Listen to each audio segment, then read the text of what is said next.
수요 기도의 밤에 주신 말씀 우리 은혜 받겠습니다. 수요일만큼은 사무엘하 강해 설교로서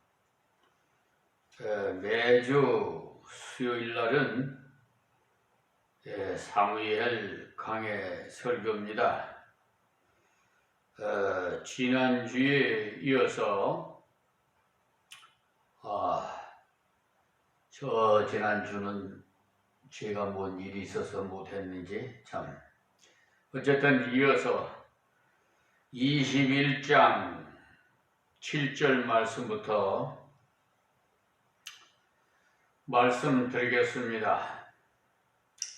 그러나 다윗과 사울의 아들 요나단 사이에 서로 여호와를 가리켜 맹세한 것이 있으므로 왕이 사울의 손자 요나단의 아들 무비보셋은 아끼고 말씀하십니다. 무비보셋은 다윗과 요나단이 하나님 앞에서 언약했기 때문에 그 언약으로 인해서 죽음을 면하게 된 것입니다. 다윗은 어떠한 경우에도 기브온 사람과의 그 언약과 요나단과의 언약이 모두 하나님께 맹세한 그 거룩한 언약이므로 이와 같이 성실하게 순종을 했던 것입니다. 사랑하는 세계 만민 여러분, 우리 사랑하는 성도 여러분, 하나님은 저와 여러분을 그렇게도 사랑하셔서 독생자 예수님을 저희들을 구원하시기 위해서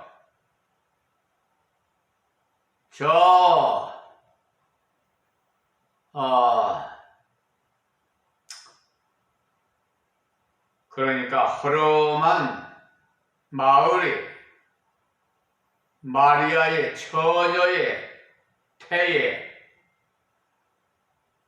성신, 성령으로 잉태해가지고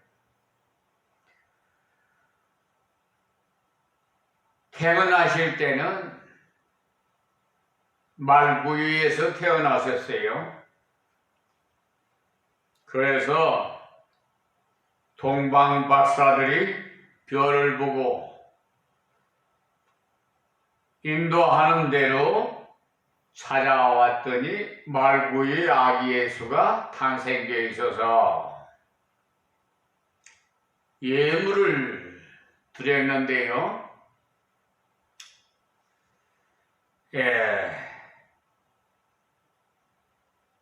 우리 이 세상에서 살면서 하나님의 말씀을 순종하고 살아야 되는데 대적을 해요. 마귀의 그 미혹에 당해서 지금 이 세상에 마귀들이 얼마나 발악하는지 몰라요. 아주 최후의 발악을 하는 것 같아요. 마귀의 그 하는 일은 무엇이냐? 하나님의 백성을 괴롭혀서 못 믿게 만드는 불신을 줘서 못 믿게 만들고 교회도 목사를 먼저 타겟으로 삼아요. 목사를 미혹해서 거짓 선지자로 만들면 그 교회는 다 그러니까 쓴물을 먹여서 다 마귀의 종이 되어 간단 말이에요. 거짓 선지자예요. 그래서 그 아주 마귀들이 아주 수단이 고차원적이에요.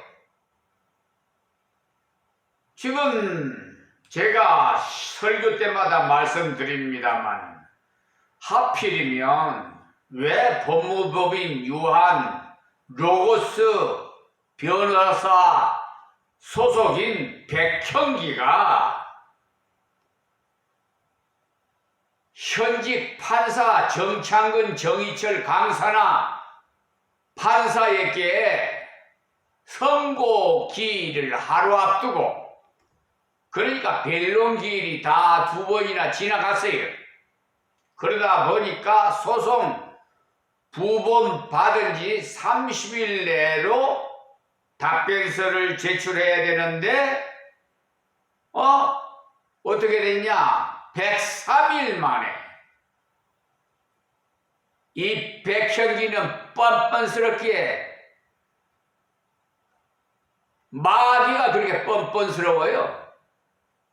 얼굴에 철판을 깔고 뻔뻔스러워요. 사기꾼이에요.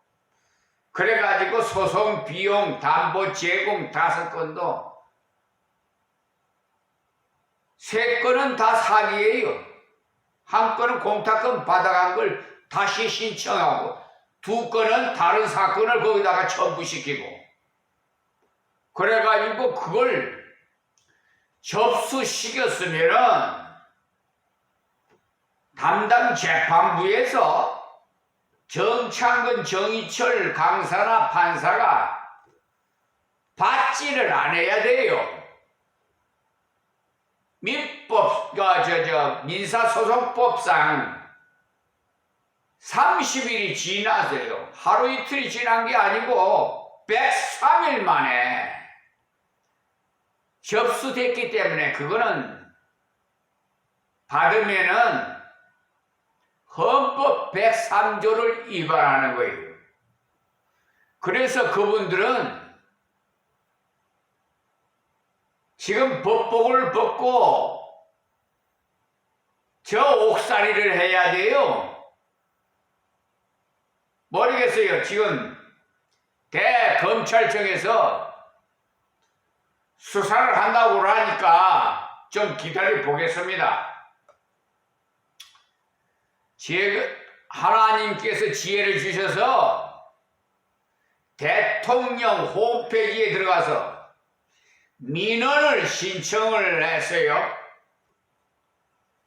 그래서 이 사기 재판 2건,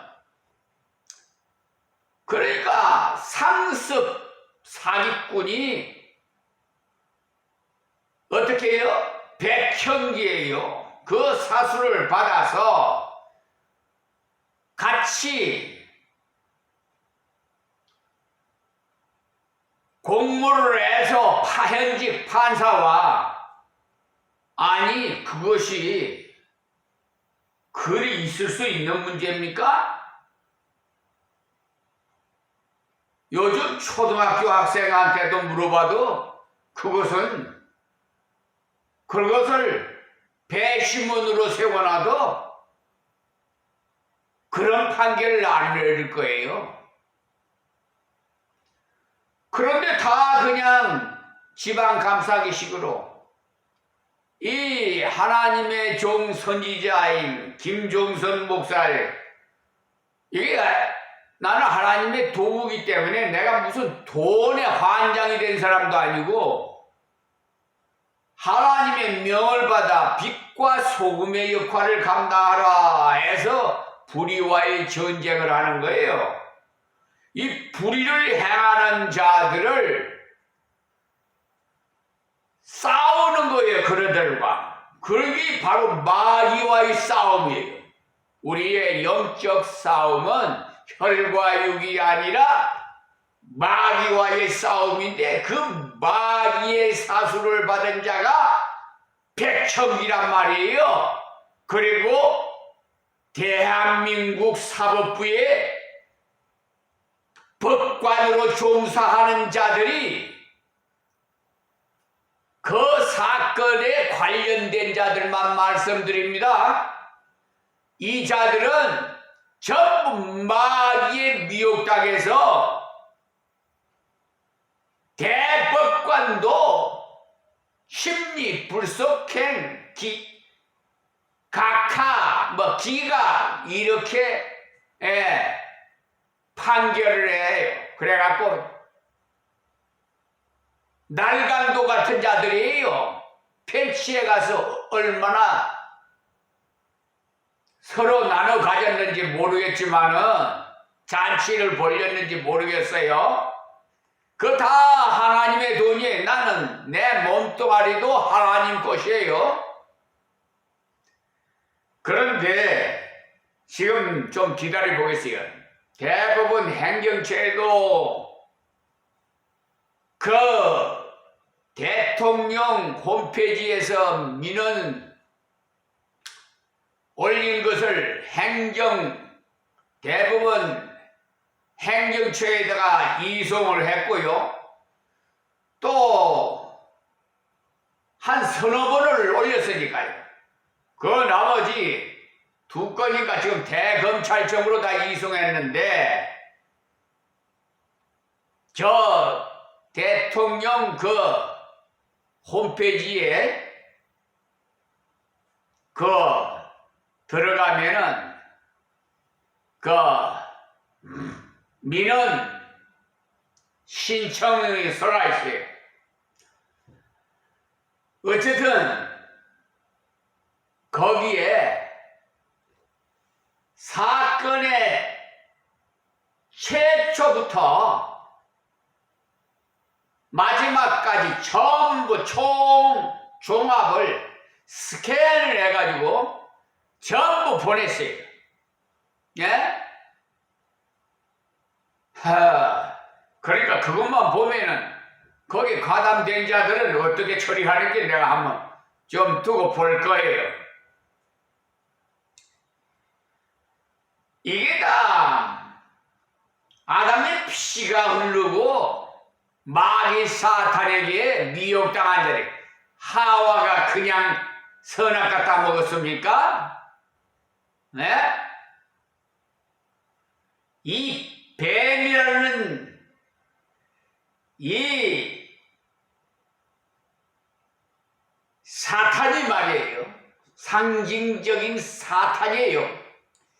그게 예전에는 내가 연구를 해보니까 이게 아마 날아다녔는지 모르겠어요.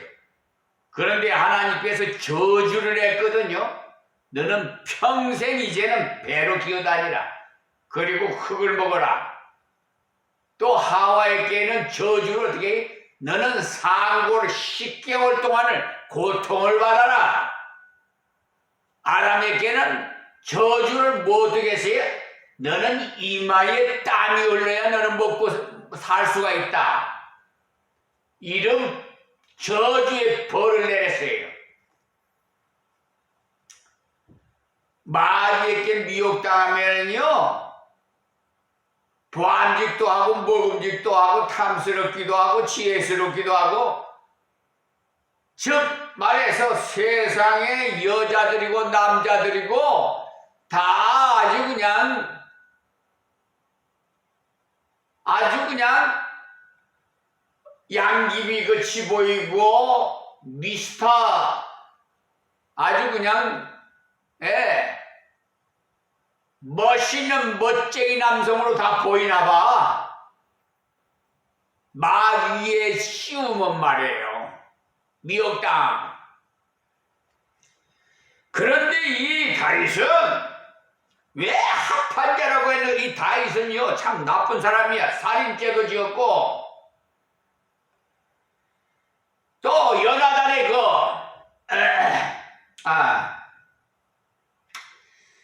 그 안에 모욕하고 대낮에 모욕하고 있는 것을 보고 아니 그러니까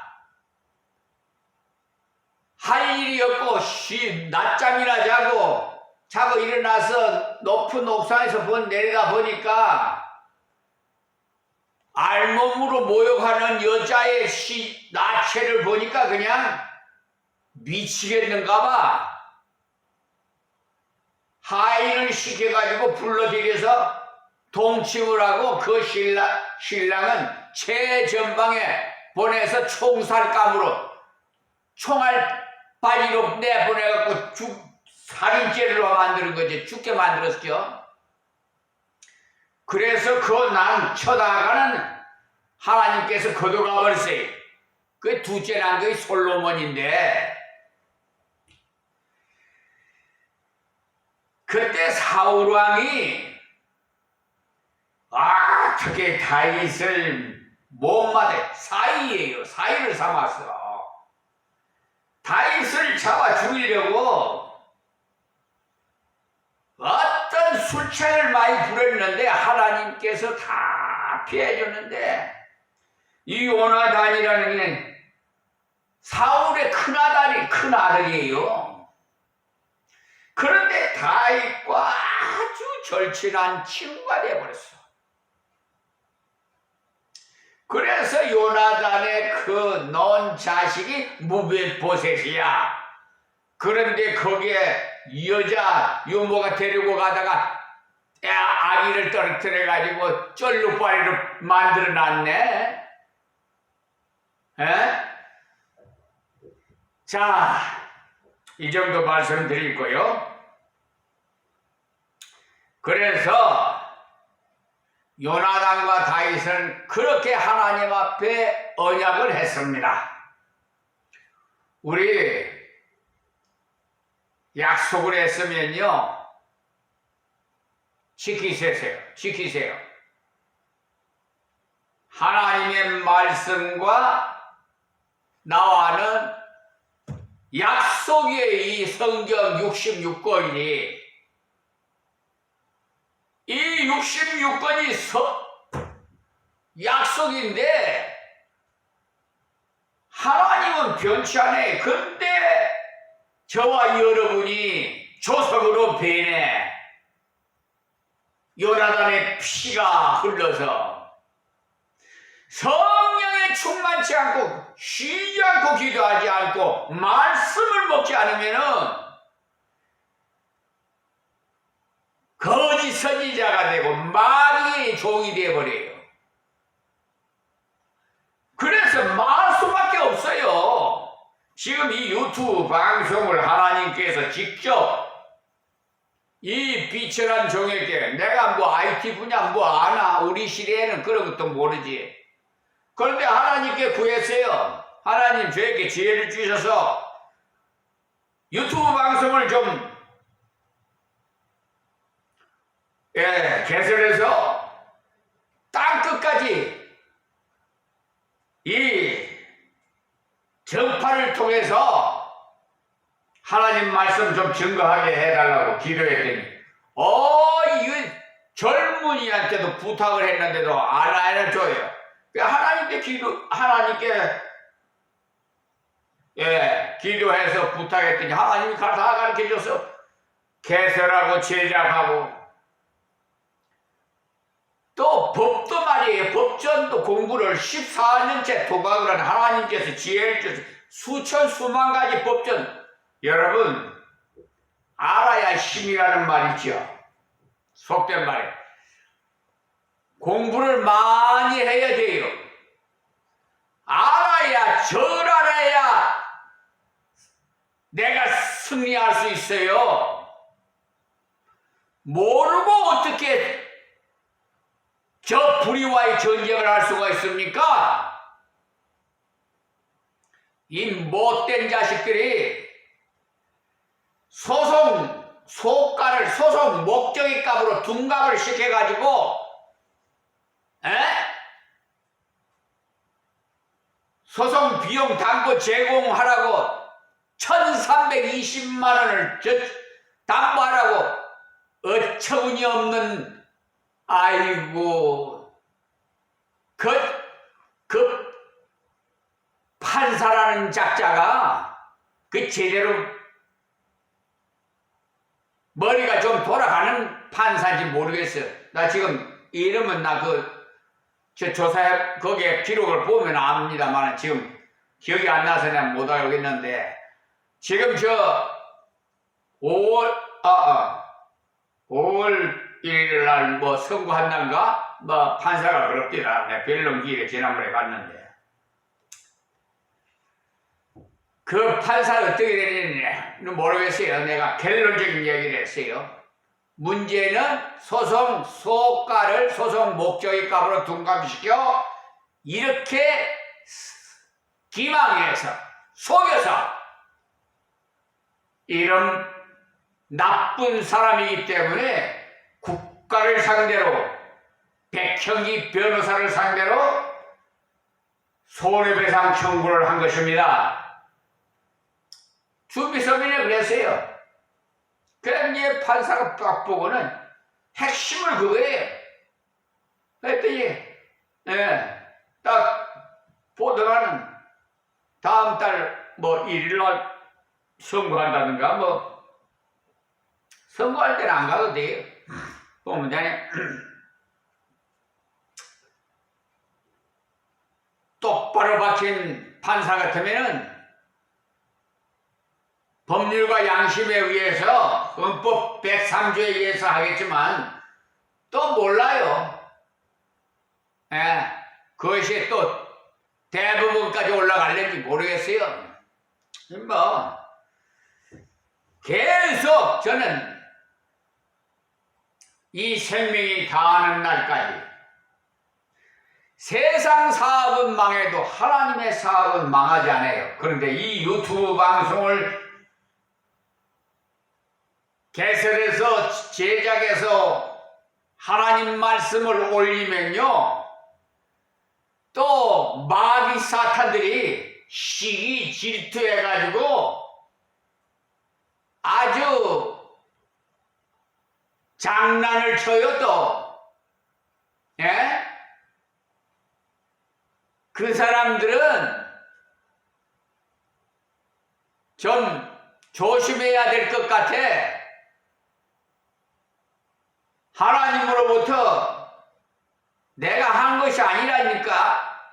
나는 도구에 불과해요. 하나님을 조롱하는 거야, 그게. 그러면 그네들이 아무런 피해가 없을까? 하나님의 사업을 방해하는데 하나님께서 가만히 구경이나 보고 있을까? 이 멍청한 인간들아, 마귀에게 미혹당한 자들아, 너희들은 뱃속에서부터 배워나왔냐? 성경도 배우고 다 책을 통해서 모든 것을 연구하고 설교하는 것이지. 뭐 자기가 무슨 뭐 아무것도 없이 그냥 성경도 안 보고 그냥 설교하나? 못된 자식들이 장난치고 있다니까. 그런 자식 천벌을 심판에 그에 상응하는 보응을 받을 거예요. 그래서 조심하라고 내가 유튜브에다가 써놨어요. 귀 있는 자는 들을지어다. 자, 8절 말씀에 이에 이아의 딸 리스바엘께서 난 자 곧 사울의 두 아들 알모니아와 무비보셋과 사울의 딸 메라메께서 난 자 곧 무올라 사람 바실레의 아들이의 5 아들을 잡고 했어요. 여기에 좀 여러분 우리 나라 말로는 이렇게 좀 성경에 보면은 저만 그런지 모르겠지만 좀 이름들을 좀 이렇게 좀 성경을 읽으려면 조금 해가 좀 잘 안 돌아갈 때가 있어요. 네, 이해하세요. 여기 리스바는요 사울의 첩의 이름이고, 또한 여기에 무비보셋은 앞에서 나오는 요나단의 아들 쩔룩발이 무비보셋이 아니고 사울의 아들 중에 첩에서 난 한 아들의 다른 이름인 것입니다. 여기에 메랍이라는 딸이 낳은 5 아들을 죽음에 내어 주었다는 말입니다. 그래서 여기서 어떻게 생각하면 다윗과 메람과의 과거의 결혼 대상자로서 실패한 일이 오늘의 그의 아들들을 죽음에 내주는데 역할을 하지 않았나고 생각되기도 하는데, 사울이 다윗에게 원래 주기로 했던 딸이 바로 이 메람인데 약속을 지키지 않고 다른 남자에게 줬어요.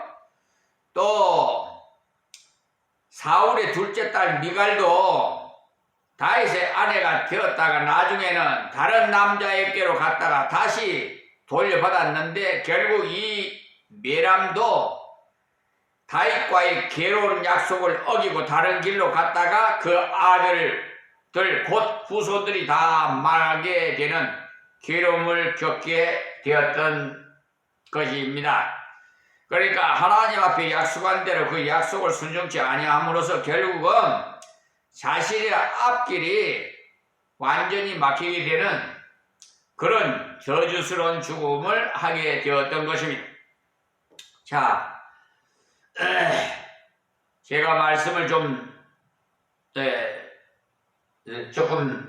수정을 하겠습니다.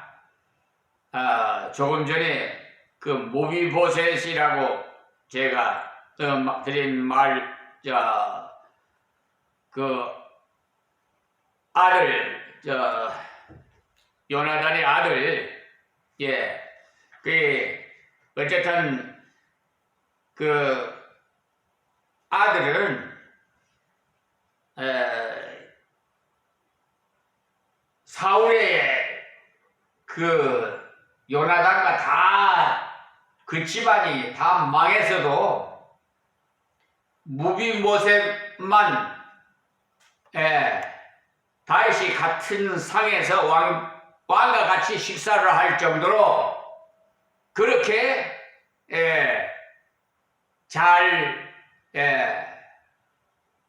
그 요나단과의 하나님과 약속한 것을, 언약한 것을 지켰다 이 말이에요. 참 다윗은 이런 면에서는 그래서 하나님께서 합한 자라고 합니다. 그래, 자 9절 말씀이 저희를 기브온 사람의 손에 붙이니 기브온 사람이 저희를 산 위에서 여호와 앞에 목매어 다니매 저희 7사람이 함께 죽으니 죽은 때는 곡식되는 날 곧 보리 베기 시작하는 때더라. 여기 나무에다가 목을 매달아 죽이는 것은 바로 저주스러운 죽음을 표하는 것입니다. 그런데 보리 베기 시작한 때는 우리나라 달력으로 대략 4월 중순쯤에 해당되는 시기로 원래는 이때 조금 앞서서부터 비가 조금씩 오기 시작해요. 그러니까 이때 이 사울의 집안 아들들을 저주스러운 죽음임을 나타내기 위해서 목을 매달아 죽였어요. 성경 말씀대로 죄의 삭은 사망이에요. 로마서 6장 23절 말씀이. 그러니 그 사울과의 죄로 인해서 이러한 저주스러운 죽음을 지불하게 된 거예요. 세상에 미갈이 다윗과 아주 그냥 결혼을 해서 있을 때 다윗이 그냥 벗개가 오면 옷이 다 벗어지는 줄도 모르고 초와가지고 그냥 벗개가 그냥 다윗 성으로 들어오니까 그냥 얼마나 좋아요. 그러니까 그냥 이 미갈이 아주 비웃고 그랬지요. 그래서 미갈이 저주받아 결국은 이렇게 저주스러운 죽음을 당한 거예요. 하나님의 말씀을요 배반한 자, 하나님의 언약을 배반한 자는 특별히 이러한 저주스러운 죽음에 빠진다는 사실을 명심하세요. 지금 서두에 말씀드린 백형기 정창근, 정의철, 강산아, 이 사건의 사기 사건 재판, 두 건에 해당된 자들, 또 검찰, 경찰 할 것 없이 공수처장, 또 공수처 담당 검사, 애장군 다 하나님이 잊지 않고 있어요. 저주가 임해서 아마 마지막 때, 지금은 좋겠지요. 좀 기다려봐요. 어떤 현상이 벌어지는지, 좀 이 세상에 평생 그 자리에 있지 않고 평생 살지 못해요. 언젠가는 불 속으로 들어갈 거예요. 자, 10절에요.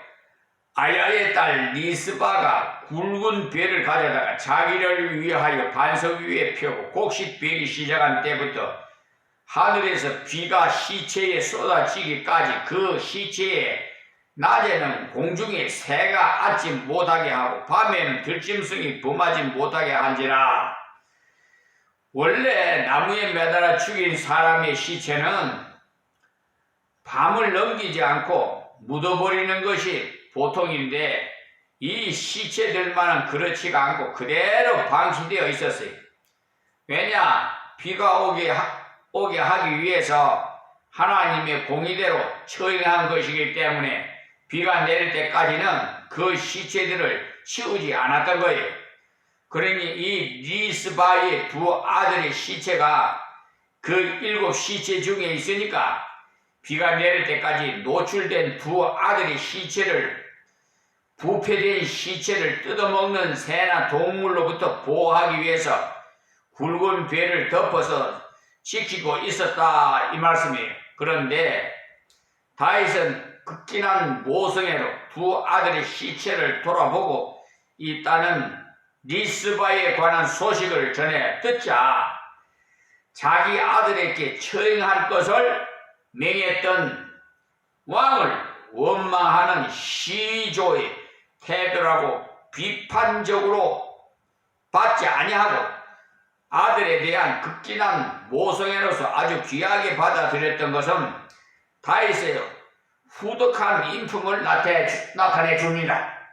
자, 11절이요. 이에 아야의 딸 사울의 처 리스바에 행한 일이 다윗에게 들림에 12절에 다윗이 가서 사울의 뼈와 그 아들 요나단의 뼈를 길앗 야베스 사람에게서 취하니 이는 전에 블레셋 사람이 사울을 길보에서 죽어 벳산 거리에 메어 단 것을 저희가 가만히 가져온 것이라.